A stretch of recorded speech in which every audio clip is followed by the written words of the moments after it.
Você já ouviu falar do nome que os antigos temiam pronunciar?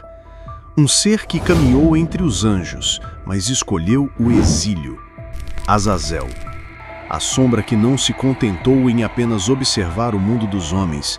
Ele o tocou, ele o moldou, ele o corrompeu. Por trás das guerras invisíveis, das corrupções silenciosas e dos pactos ocultos, há um eco esquecido nas páginas da história bíblica. O nome de um anjo que desceu, não por amor, mas por desobediência. Enquanto muitos falam de Lúcifer, há quem ignore Azazel, aquele que liderou a rebelião mais silenciosa da criação.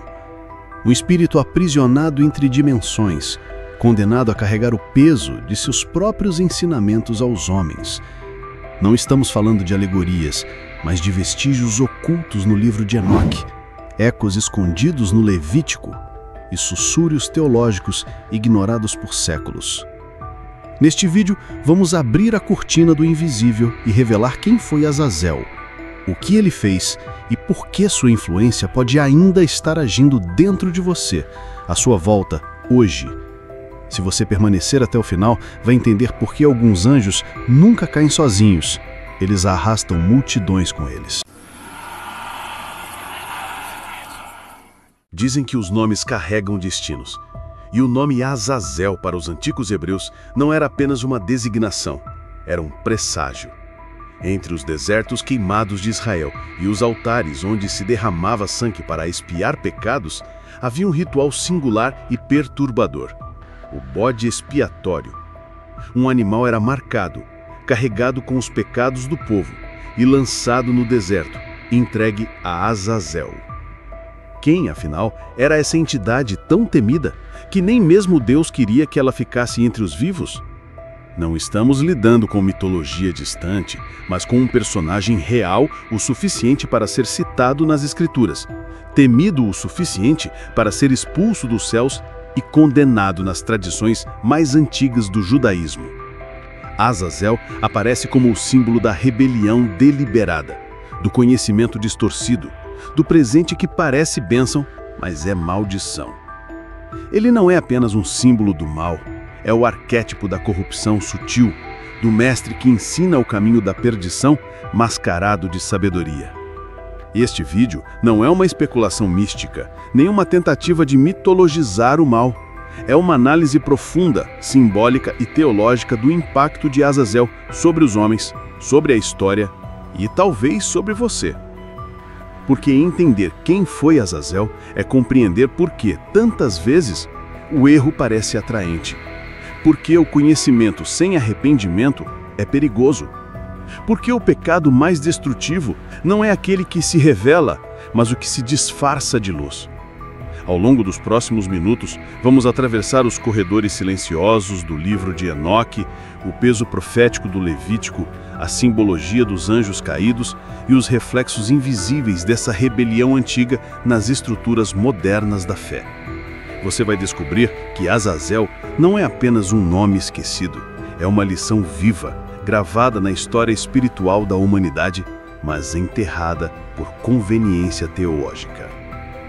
E, enquanto mergulhamos nessas camadas, você começará a perceber algo desconfortável, que os traços desse antigo anjo estão mais próximos da nossa realidade do que imaginamos, que as escolhas, os desvios, as tentações silenciosas que atravessam o coração humano, muitas vezes carregam o eco do mesmo espírito rebelde que um dia ousou desafiar o Eterno. Agora, vamos ao princípio da queda, que não foi contada nos púlpitos nem ensinada nas secoles dominicais. Quem foi Azazel? Antes que o pecado se espalhasse entre os homens como praga silenciosa, antes que os profetas anunciassem condenações e os apóstolos pregassem redenção, havia nos céus uma ordem, e dentro dessa ordem, seres de luz cumpriam papéis sagrados, mensageiros, guardiões, executores. Entre eles, havia um grupo seleto chamado vigilantes, citados no antigo livro de Enoque. Esses anjos não apenas observavam a terra, Eles foram designados para proteger e ensinar os homens. Mas alguns, entre os quais estava Azazel, desejaram mais do que a missão que lhes foi dada. Azazel não é mencionado como um rebelde qualquer. Ele não é apenas um eco do Lúcifer que caiu pela vaidade. Ele é o símbolo da corrupção meticulosa. Um mestre, um instrutor, um transmissor de conhecimento. O livro de Enoque afirma que Azazel ensinou aos homens a fabricar armas, espadas e facas, revelando-lhes o caminho da destruição. Mais do que isso, ensinou às mulheres a arte da sedução, os encantos, os cosares, os enfeites, os segredos do fascínio. O que parecia beleza era, na verdade, o início da degradação. O que parecia avanço era uma armadilha. Na tradição enoquiana, Azazel é retratado não como um espírito de revolta impensada, mas como alguém que arquitetou a corrupção da criação. Ele não destruiu com violência bruta. Ele plantou ideias, semeou tecnologias que pareciam dar poder aos homens, mas os afastavam do Criador. Sua rebelião foi silenciosa, intelectual, sedutora. Ele é, portanto, o arquétipo daquele que não precisa gritar para liderar uma revolta. Ele sussurra, ele ensina, ele entrega o poder e assiste à queda. É por isso que Azazel é condenado com rigor incomparável. De acordo com Enoque, Deus ordena que o anjo Rafael o prenda em trevas, que o acorrente e o lance num buraco no deserto, um lugar sombrio, à espera do julgamento final. Sua sentença não é apenas exílio, é aprisionamento, porque seu pecado não foi somente desobediência, foi a manipulação consciente da liberdade divina. Ele usou o livre-arbítrio para distorcer o propósito da criação. O Levítico também menciona Azazel de forma enigmática. No ritual do Yom Kippur, um bode era escolhido para o Senhor e outro para Azazel. O primeiro era sacrificado, o segundo enviado para o deserto, carregando os pecados de Israel. Isso nos revela algo simbólico e profundo. Azazel é associado ao exílio, ao afastamento da presença divina, ao peso do pecado lançado para longe. Ele se torna, assim, o destino final da culpa não redimida. Enquanto a teologia tradicional cristã omite ou marginaliza Azazel, o judaísmo antigo o reconhecia como figura temida.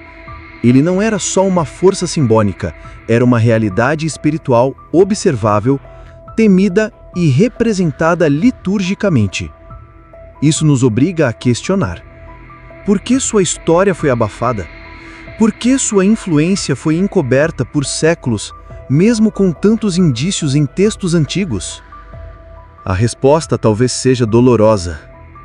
Azazel representa algo que poucos querem encarar: que o mal mais perigoso não é aquele que te persegue, mas o que se oferece como solução.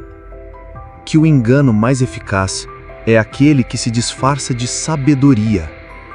Que o mestre mais destrutivo é aquele que não se impõe, mas seduz. No mundo moderno, onde armas são vistas como direito e beleza como poder, os ensinamentos de Azazel continuam ecoando.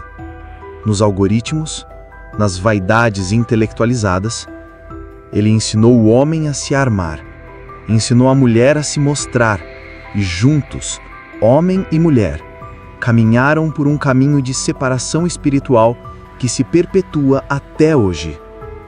Por isso, não é apenas sobre quem foi Azazel, é sobre o que ainda vive dele entre nós, nas escolhas que fazemos sem perceber, nas seduções que aceitamos sem questionar, na busca pelo poder sem responsabilidade e, principalmente, naquilo que ensinamos aos outros sem discernir a fonte do nosso próprio conhecimento.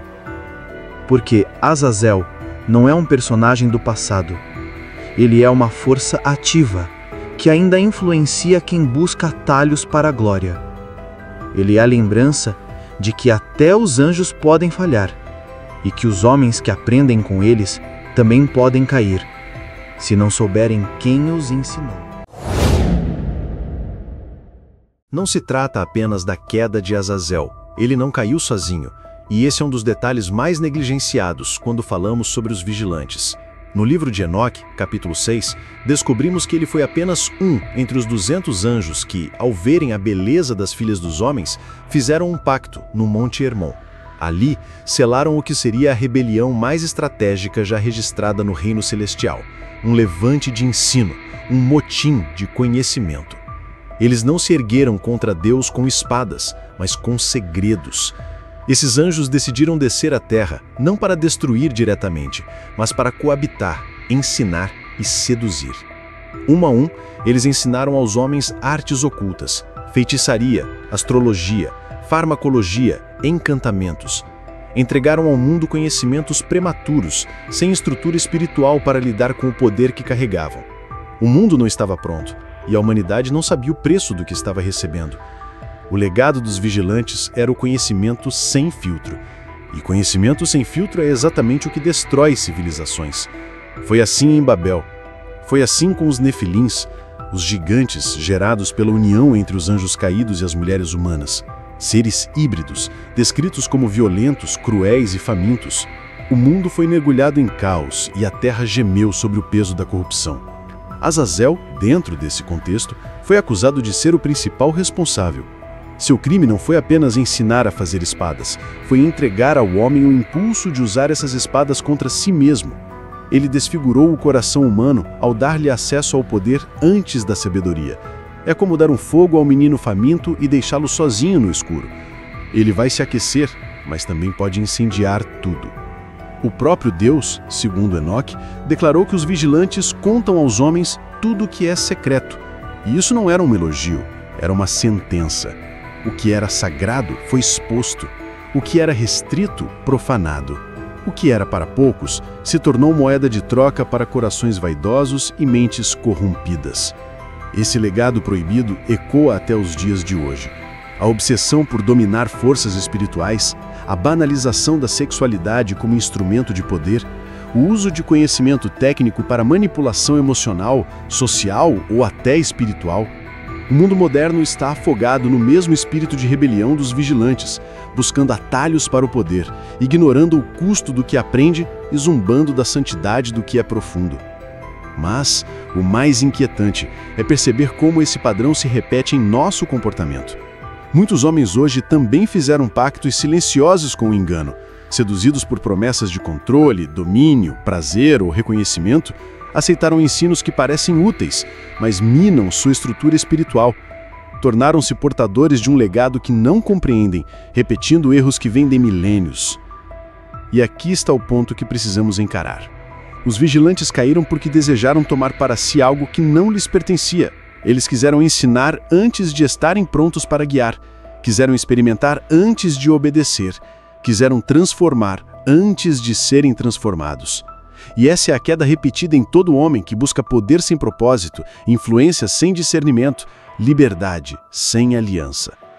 Azazel não apenas corrompeu, ele inaugurou um padrão, um código espiritual de autodissolução.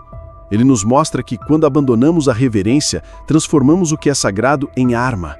E quando isso acontece, a queda é inevitável. Os vigilantes ao fim foram presos, e os seus filhos, os nefilins, exterminados pelo dilúvio. O que começou como aliança entre céu e terra virou julgamento entre águas e fogo. O silêncio de Deus durante esse período não foi ausência, foi construção de justiça. E a resposta final não foi argumentativa, foi cataclísmica. Talvez o maior alerta desse capítulo não seja sobre os anjos que caíram, mas sobre os homens que continuam caindo da mesma forma. O legado proibido não morreu, ele apenas se disfarçou. Hoje ele assume a forma de ideologias, de sabedorias falsas, de ensinamentos sedutores que se disfarçam de empoderamento. Mas no fundo, são apenas repetições de Azazel, sussurrando novamente. A verdade é que muitos hoje continuam vendendo sua integridade por migalhas de influência, trocando obediência por popularidade, substituindo reverência por ego. O mesmo espírito que derrubou anjos ainda tenta derrubar você. E se não formos capazes de discernir o legado proibido quando ele bater a porta, não teremos como resistir à sua sedução, porque o mal nunca se apresenta como destruição. Ele sempre chega como luz. Quando a rebelião dos vigilantes foi sentenciada, o céu não respondeu com discursos, respondeu com decretos. Deus não negociou com os caídos. Não houve misericórdia para o que havia sido decidido. O tempo da paciência tinha cessado. E entre todos os anjos que haviam cruzado os limites da criação, Azazel foi destacado. Não apenas por suas ações, mas pela profundidade do seu impacto. Ele não apenas caiu, ele semeou a queda. No livro de Enoque, capítulo 10, a sentença é clara. O arcanjo Rafael recebe uma ordem direta. Prenda Azazel, lançai-o nas trevas, fazei uma abertura no deserto, em Dudael, e lançai-o ali. Ele deveria ser acorrentado de pés e mãos, coberto com pedras pontiagudas, em completa escuridão até o dia do julgamento.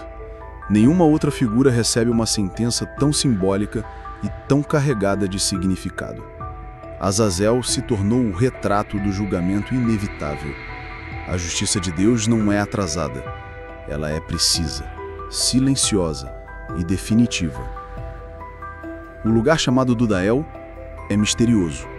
Um deserto, um abismo, um espaço fora do espaço. Não se trata apenas de geografia. Trata-se de um ambiente espiritual de exclusão. O nome Azazel passou a ser sinônimo de rejeição, de expulsão do sagrado. Ele representa tudo aquilo que é lançado fora da presença divina. E é justamente por isso que, em Levítico 16, o bode expiatório era enviado a ele, ao deserto, aquele que carrega o peso do pecado. Não como honra, mas como sentença. Azazel se torna o destino final de tudo que Deus não pode aceitar. Essa imagem é densa e profundamente simbólica. Azazel é atado, aprisionado, esmagado entre rochas. O anjo que ensinava beleza agora está coberto por feiura. O que oferecia poder agora foi despido de autoridade. O que promovia visibilidade agora habita nas trevas. O julgamento de Azazel revela um princípio espiritual irrefutável. Tudo que é construído fora da obediência, por mais brilhante que pareça, será destruído pelo próprio peso. Muitos se perguntam por que um anjo tão poderoso não pôde ser redimido. Mas a verdade é que há um ponto de não retorno quando se troca a glória do Criador pela exaltação da criatura. Azazel não errou por fraqueza, ele errou por escolha. E uma escolha consciente contra a santidade é uma linha que, quando cruzada, não pode ser apagada com lágrimas tingidas. Deus julga corações, e o de Azazel estava firmado na desobediência. O julgamento também não é apenas sobre ele, é um alerta para os homens. Porque todo comportamento que imita Azazel, mais cedo ou mais tarde, encontra Dudael. Quando alguém usa conhecimento para manipular, beleza para corromper, influência para dividir, está caminhando na mesma trilha que o vigilante acorrentado. E o destino é sempre o mesmo: isolamento, trevas, perda de propósito. Nos dias atuais, o deserto de Dudael pode parecer distante, mas ele se revela em vidas que perderam o rumo, em mentes presas à arrogância, em corações envoltos em orgulho espiritual, em lideranças religiosas que negociam princípios, em relacionamentos que usam o dom da influência para destruir. Dudael é o símbolo daquilo que não pode mais permanecer sob a luz. Mas ainda tem um ponto mais profundo. Segundo Enoque, Azazel permanece ali, esperando. Não um arrependimento, mas o juízo final. O julgamento não foi o fim. Foi uma antecipação do que virá. Azazel está aguardando o último ato. Isso muda tudo, porque significa que sua influência ainda pode ser percebida. Seus ensinamentos ainda circulam. Suas ideias ainda seduzem. Mesmo aprisionado, seu legado ainda ecoa. E é por isso que isso importa. Porque quando você entende como Deus julgou Azazel, você começa a discernir o que ele não tolera. Você começa a perceber os traços de Azazel nos sistemas que glorificam o ego, na sabedoria sem humildade, na beleza sem pudor, no poder sem santidade. Você começa a ver que há muitos que hoje andam com vestes de luz, mas caminham na mesma direção do mesmo deserto. A prisão de Azazel não é apenas uma punição, é uma advertência eterna. A rebelião, o ensino sem permissão, o poder fora da aliança, tudo isso, mais cedo ou mais tarde, encontra-se uns correntes. E quem insistir em seguir seus passos, mesmo inconscientemente, encontrará o mesmo fim: o silêncio do céu e o peso das pedras. Entre as passagens mais misteriosas e ignoradas da Bíblia está o capítulo 16 de Levítico. Ali, em pleno centro da lei mosaica, encontramos o ritual do Yom Kippur, o dia da expiação. Um momento solene em que o sumo sacerdote fazia propiciação pelos pecados de todo o povo. Era um dia de sangue, arrependimento e silêncio. Mas dentro desse ritual havia algo peculiar. 2 bodes eram escolhidos. Um seria sacrificado ao Senhor. O outro seria enviado ao deserto, carregando os pecados de Israel. E esse bode, segundo o texto, era para Azazel. Por que o nome de um anjo caído aparece no coração da liturgia sagrada? Por que Deus permitiria que um ser condenado recebesse um papel tão simbólico? A resposta não é imediata, mas é profunda. Azazel não era homenageado nesse ritual. Ele era lembrado, era exposto, era confrontado. O bode expiatório não era uma oferenda a Azazel, mas uma representação da rejeição do pecado. A comunidade reunida depositava simbolicamente toda a culpa coletiva sobre o bode e o expulsava. O animal era lançado no deserto, território de Azazel, como se dissesse: o que pertence à rebelião será lançado fora. Essa imagem nos revela algo extraordinário. Azazel se torna, mesmo na sua condenação, um símbolo do juízo de Deus sobre o pecado. E o bode expiatório, carregando os erros do povo, mostra que o perdão exige separação. Não há reconciliação verdadeira sem um afastamento real daquilo que nos destrói. A expiação não é sentimental, ela é cirúrgica. Ela exige que o que não pode ser redimido seja removido, isolado, excluído da presença do povo santo. Esse ritual revela ainda outra dimensão: o peso do coletivo. Israel não apenas pedia perdão individualmente. A nação inteira reconhecia que existiam falhas que exigiam purificação em grupo. E essa purificação envolvia um ato radical: entregar a culpa a Azazel, não para agradá-lo, mas para isolá-lo, para dizer que o povo não queria mais caminhar com as sombras, que as escolhas erradas, os desvios, os pecados ocultos não teriam lugar no acampamento dos justos. É por isso que a figura do bode expiatório se tornou tão simbólica na cultura humana. Até hoje usamos essa expressão, mas poucos sabem sua origem espiritual. Azazel foi o nome que os antigos associaram ao peso que ninguém queria carregar. Ele se tornou, mesmo à força, o ícone daquilo que é expulso, da culpa que deve ser deixada para trás, do erro que, para ser superado, precisa ser reconhecido, nomeado e lançado fora. Há nesse ritual uma pedagogia divina. O pecado precisa ser separado da identidade. O erro precisa ser enviado embora. O povo só pode caminhar em aliança se estiver disposto a romper com aquilo que Azazel representa. E, espiritualmente falando, isso é ainda mais atual hoje do que naquela época, porque vivemos numa geração que normaliza o pecado, que acolhe o engano, que negocia a verdade. E, ao fazer isso, traz de volta o bode. Permite que ele habite no meio do povo e esquece que ele deveria estar no deserto. Você já pensou sobre os bodes expiatórios que você carrega em silêncio? Culpas antigas, pecados não confessados, práticas escondidas, ensinos errados que você absorveu como verdade. A tradição do Yom Kippur nos convida a algo mais do que ritual. Ela nos convida à coragem. A coragem de identificar o que precisa sair, de lançar fora o que não pode coexistir com a presença de Deus. Azazel, neste sentido, é mais do que um personagem.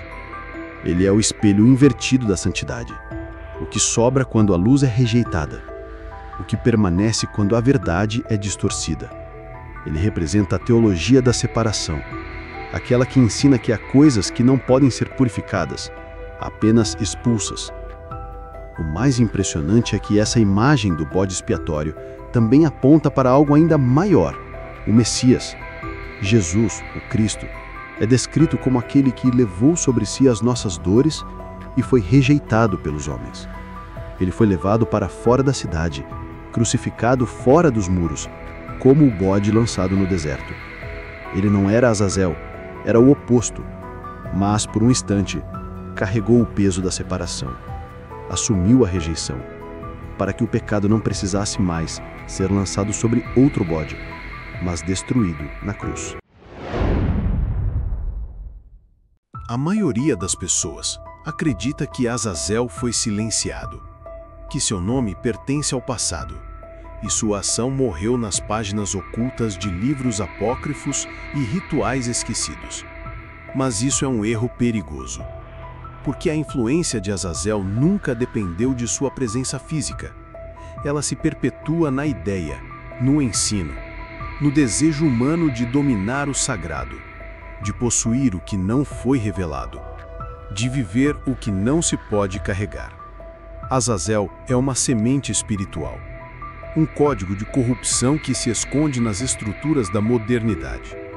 Ele está presente quando o conhecimento é usado para manipular em vez de libertar. Quando a ciência é divorciada da ética.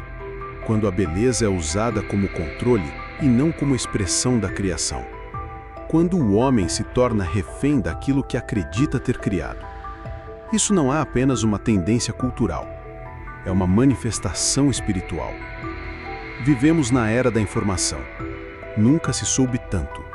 Nunca se aprendeu tão rápido, mas, ao mesmo tempo, nunca estivemos tão perdidos. Isso porque informação não é sabedoria. Conhecimento sem reverência é o legado de Azazel. A modernidade é marcada por um tipo de vigilantismo espiritual invertido.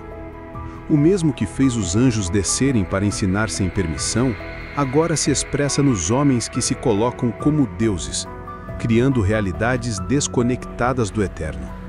O culto à estética, por exemplo, é um reflexo direto do que Azazel ensinou às mulheres. Ele não apenas mostrou colares ou maquiagens. Ele revelou o poder da sedução sem aliança. A arte de capturar olhares sem entregar corações. Hoje essa lógica está em todos os cantos. Nas redes sociais, na publicidade, nos algoritmos que premiam o que é visto, não o que é verdadeiro. Vivemos numa geração moldada pela pedagogia invisível de um anjo caído. Mas não é só isso. O espírito de Azazel também atua na política, quando homens com poder vendem princípios por influência. Nas igrejas, quando líderes trocam verdade por popularidade. Nas famílias, quando pais delegam a formação espiritual dos filhos a telas e modismos. Em todos esses lugares, a semente de Dudael continua germinando. E se não for arrancada, ela toma forma, cresce e sufoca. O legado de Azazel também se manifesta nos discursos que glorificam a autonomia absoluta. Você é o seu próprio Deus. Siga seu coração. Não existe certo ou errado, apenas a sua verdade. Essas frases, por mais modernas que pareçam, são ecos da rebelião original. São sementes da mesma árvore, frutos do mesmo espírito que um dia desafiou a ordem do Criador. O mais sutil e talvez mais perigoso é que Azazel não precisa mais ensinar diretamente. Seus alunos ensinaram outros. O conhecimento proibido foi multiplicado. O erro se tornou herança. E muitos hoje defendem com unhas e dentes ideias que, se conhecessem a origem, teriam vergonha de sustentar. Mas não sabem. porque Azazel não aparece com chifres. Ele vem com brilho, com promessa, com argumento. E é por isso que discernimento nunca foi tão necessário. Não basta saber. É preciso perguntar: quem me ensinou isso? De onde vem esse pensamento? Qual a fonte dessa verdade que estou repetindo? O mal de hoje é sofisticado. Ele se veste de inclusão, empoderamento, liberdade. Mas no fundo, é o mesmo antigo mestre do deserto sussurrando que podemos tocar o céu sem obedecer a Deus. Azazel ainda influencia, porque seu maior trunfo é o anonimato. Ele atua por trás das ideias, das narrativas, das estruturas. Ele se alimenta da ignorância espiritual e vence quando os homens esquecem sua história, ou pior, quando a consideram irrelevante. Mas há esperança, porque mesmo que seu nome esteja banido dos púlpitos, ele ainda pode ser vencido nos corações. O discernimento é a espada que separa o que é puro do que é contaminado. O arrependimento é o altar onde queimamos o que um dia aceitamos como verdade. E a obediência, essa palavra que o mundo despreza, é a chave que fecha as portas do deserto. A influência de Azazel continua, mas ela não é inevitável. Ela depende de corações distraídos, mentes despreparadas e almas sem vigilância. Se você não quer repetir o erro dos vigilantes, precisa estar atento, porque o conhecimento que te transforma vem de Deus. E todo o resto pode ser só mais uma variação de um velho engano com um novo nome. Agora você entende. Azazel não é apenas uma figura esquecida de um texto antigo. Ele é um símbolo eterno do que acontece quando o poder é buscado sem reverência, quando o conhecimento é separado da obediência, quando o sagrado é substituído pela sedução. Azazel não caiu do céu como uma tragédia. Ele se lançou com convicção e levou muitos com ele, não por força, mas por fascínio, não por imposição, mas por influência. Ao longo deste vídeo, você viu o rastro de Azazel, na queda dos vigilantes, na corrupção dos dons, no julgamento que revela o que Deus não tolera, e no ritual sagrado que nos ensina a lançar fora o que contamina. Mas também viu algo maior, uma linha invisível que liga o passado ao presente, uma repetição espiritual que atravessa gerações, um aviso silencioso. O mesmo Espírito ainda circula, ainda ensina, ainda seduz. E agora a pergunta é direta: o que você tem carregado que deveria ter sido lançado para longe? Quais verdades você aceitou sem questionar? Quais encantos te afastaram do que é eterno? Azazel não precisa mais de um corpo. Ele precisa apenas de uma mente distraída, de um coração desatento, de um homem que escolhe o brilho da aparência em vez da profundidade da verdade. Mas se você chegou até aqui, é porque você já começou a romper com isso. A sua jornada não termina neste vídeo. Ela começa agora.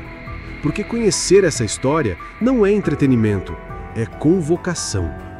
É tempo de discernir, de cortar raízes antigas, de fechar as portas que um dia você abriu sem saber, de reverter o ensino corrompido com a sabedoria que vem do alto.